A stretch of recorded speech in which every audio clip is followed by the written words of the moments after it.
Lorsqu'on sert le Seigneur avec fidélité, intégrité de cœur, quels que soient les combats, le Seigneur est toujours là. Il est notre victoire. J'aime dire toujours, des grands combats sont pour les plus forts soldats. Quand Dieu te lève comme un grand soldat, un fort soldat,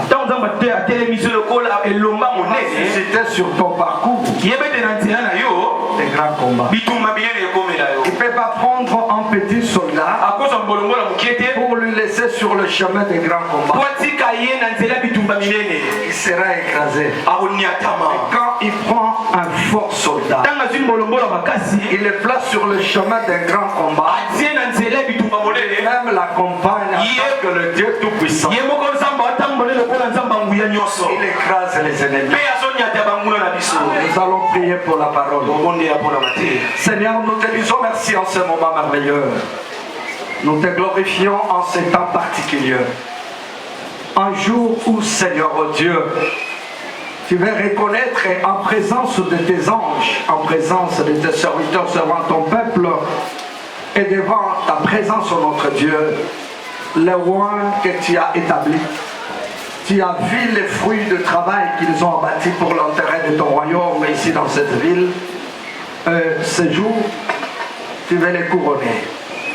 Je te dis merci pour la présence des éminents hommes et femmes de Dieu, serviteurs et servantes ici présents. Ils sont venus te témoigner l'amour à notre égard. Je te dis merci pour les membres de famille qui sont venus accompagner et voir le couronnement du ministère de leurs enfants. Bénis ce temps, conduis-nous par le Saint-Esprit, au nom de Jésus-Christ notre Seigneur. Amen. Amen. Amen. J'aurai beaucoup de difficultés pour lire ma Bible. La chair est dans ce temps 21. Nous allons nous asseoir après, s'il vous plaît. On lit d'abord la parole. Nombre chapitre 21.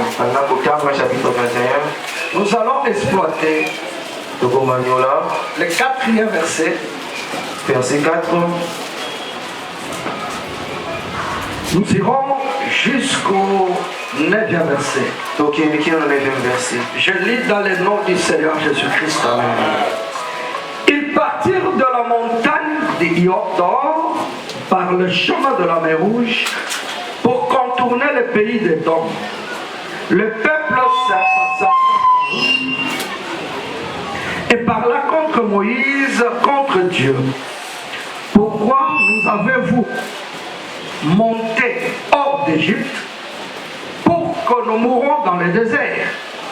Car il n'y a point de pain, il n'y a point de l'eau. Et notre âme est dégoûtée de cette misérable nourriture. Alors l'Éternel envoya contre le peuple des serpents brûlants. Ils mordirent le peuple et il mourirent beaucoup de gens en Israël. Le peuple vint à Moïse et dit: nous avons péché, car nous avons parlé contre l'Éternel et contre toi. Prie l'Éternel afin qu'il éloigne de nous ce serpent.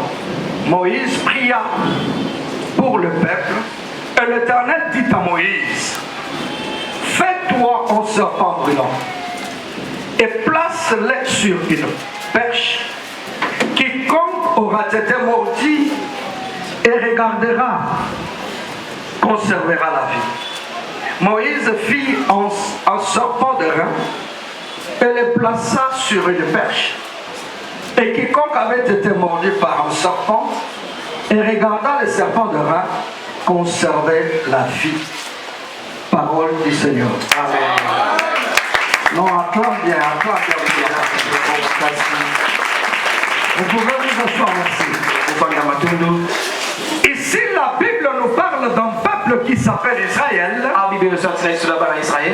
Un peuple qui était en alliance avec Dieu. La Bible dit qu'un jour, ce peuple a commencé à murmurer contre Dieu, contre Moïse. Alléluia. Amen. Alléluia. Amen. Alléluia. Amen. Je disais qu'un jour, ce peuple a commencé à murmurer contre Dieu et contre Moïse. Qu'est-ce qu'ils ont dit? La Bible dit ceci. Ils ont dit ceci. Pourquoi ne nous avait-il fait monter hors d'Égypte? Un peuple qui a fait 400 ans dans la servitude, mais le même peuple commence à crier. Le peuple regrette d'avoir quitté l'Égypte. Il arrive aussi souvent. Beaucoup d'enfants de Dieu, il est dans le Seigneur, mais il commence à regretter sa vie du passé. C'est une erreur. Dans la vie chrétienne, il y a un parcours à franchir avec les gens. Ce n'est pas à une année, à 200 ans, que le Seigneur peut accomplir beaucoup de choses. Non. Alléluia. Amen. Ils ont murmuré. Et Dieu les a châtiés en envoyant le serpent brûlant. Le serpent a commencé à mordre le peuple. La mort est entrée dans la vie de peuple. L'ombre était mort. Ils ont pris conscience que nous devons tourner vers Moïse. Alléluia. Amen. Vous savez, Église, lorsque nous parlons de Moïse, nous pouvons faire allusion à la paternité spirituelle. Dans l'optique de la paternité spirituelle, ça concerne d'abord le ministre. Un fils est le reflet du père. Amen. Pourquoi? Dans ma thèse de doctorat, je développais ça en faisant le dialogue et la distance entre un père biologique et un fils biologique et un père spirituel avec les fils spirituels. Nous allons les développer juste à la veille de votre consécration. Je ferme la parenthèse. Alléluia. Amen. Pourquoi ils ont fait recours à Moïse? Puisqu'il y avait un seul interlocuteur entre Dieu et Israël. Écoutez, tout serviteur de Dieu n'est pas homme de Dieu.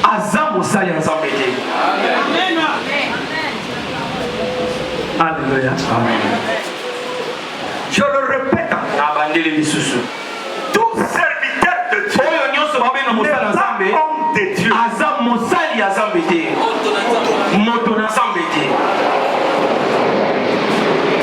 Moïse n'était pas serviteur de Dieu.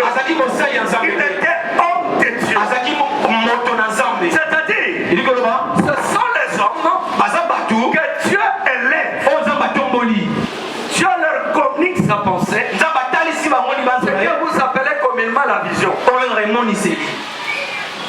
Et il le fait ramener auprès des enfants et de peuple. Ce sont des prototypes d'Aaron qui reçoivent l'huile sur la tête. Mais cette huile doit descendre sur le bar. Après le bar, se mélange. Les serviteurs sont des bars. Et le peuple, c'est les corps. Alléluia. Toi qui es barbe, tu n'as pas reçu mandat. Reste barbe. C'est comme dans une paroisse. Il y a qu'un seul berger pour une bergerie. C'est lui seul qui est mandaté par Dieu. Veillez sur les âmes de tout le monde. Alléluia. C'est comme ça dans l'alliance. Alléluia. Le Fils participe à l'alliance de Dieu du Père. Et quand on est fidèle à l'alliance de Dieu au travers le Père, c'est alors on peut être béni. Parce que la bénédiction est dans l'alliance. C'est comme ça que vous allez observer. Dans Genèse chapitre 17, verset 17. Chapitre 17, verset 7. Chapitre 17, verset 7. Dieu dit ceci. Il dit à Moïse, je t'appellerai mon alliance entre moi et toi et tes descendants après toi. Ça sera une alliance perpétuelle. Israël, même que nous voyons aujourd'hui, n'ont pas bénéficié de la paternité de Dieu. Prochainement, je vais publier ce livre, je suis en train d'écrire. Israël n'a bénéficié que Israël que Dieu a scellé avec leur patriarche Abraham. C'est comme ça Dieu dit. Il continue à dire en vertu de laquelle je serai ton Dieu et celui de ta postérité. Dieu ne parle pas à Abraham de dire et celui de tes postérités. Il parle d'une seule postérité. Et c'est Paul qui reçoit la révélation dans Galates 3. Il dit que cette seule postérité, c'est Christ. Donc, pour que le Dieu d'Abraham devienne ton Dieu, tu dois passer par cette seule postérité qui est Christ. Voilà dans Jean chapitre 1er, le verset 12, Christ dit ceci à ceux qui l'ont reçu, à ceux qui croient en son nom, c'est lui Jésus-Christ qui donne le pouvoir de devenir enfant. Que ça soit le peuple d'Israël,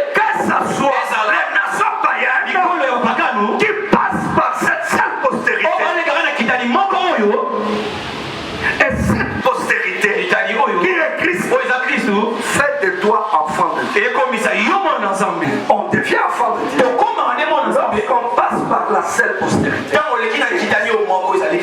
Voilà la raison pour laquelle dans l'église, il y a les nations païennes converties. Le peuple d'Israël converti. En voyant le cadavre de peuple, il ne pouvait pas rester incrédule. Il est allé vers son Dieu. Il a imploré son Dieu. Maintenant, le Seigneur dit à Moïse, prépare un serpent brûlant. Et lève ce serpent sur un poteau. Tout Israélite qui sera mordu par le serpent, lorsqu'il regardera sur le serpent brûlant qui est élevé sur le bois, il recouvrira la vie. Voilà la raison pour laquelle le Seigneur dit dans Jean, chapitre 3, verset 14 à 18, il dit ceci. Jean 3, 14 à 18. Le Seigneur dit, comme Moïse éleva le serpent dans les déserts, il fut demain que le Fils de l'homme soit élevé, afin que quiconque croit en lui ait la vie éternelle. Écoutez, Église, lorsque nous exploitons l'Ancienne Alliance ou l'Ancien Testament, nous devons comprendre que c'était l'ombre et l'image. Ce n'est pas la réalité. Tu dois toujours quitter l'Ancienne Alliance qui est l'ombre pour ramener le peuple dans la réalité. C'est comme ça Christ, comme Moïse, éleva le serpent dans le désert. Le serpent qui était élevé ne pourrait plus mordre les bêtes. Le serpent qui était élevé, c'était plus le serpent qui mordait les bêtes. Il donnait la vie.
L'homme de Galilée. Alléluia.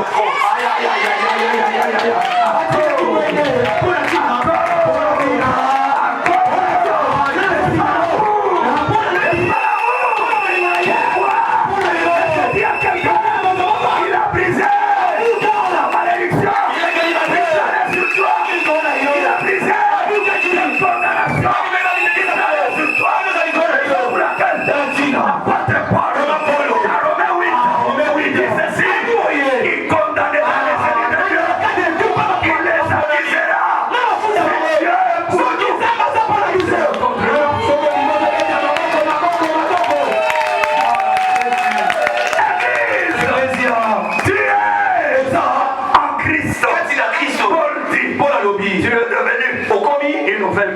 condamnation. Les choses anciennes.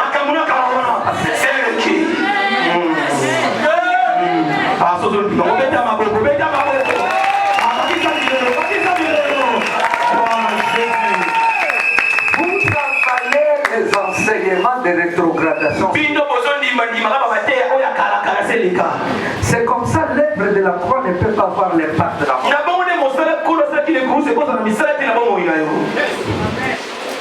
C'est le message que Dieu a donné pour cette église. J'étais à Nairobi. Je n'ai pas dans 90 jours. Je mangeais un petit repas qu'après 18h. C'est là que le Seigneur m'a donné la vision de cette église. Avec une mission claire. De vulgariser l'œuvre de la croix. De gagner les âmes pour le Seigneur. Et de préparer son épouse pour l'enlèvement. Amen. Je parle à quelqu'un. Église. Donc on prend 9. La Bible dit que le Seigneur est venu aussi comme notre testateur. Un testateur, c'est quelqu'un qui est père, qui a l'héritage, qui l'a préparé pour ses enfants. Alléluia. Mais la Bible dit dans Hébreux 9, aussi longtemps que le testateur vit, l'héritage n'est pas bénéficiaire aux héritiers.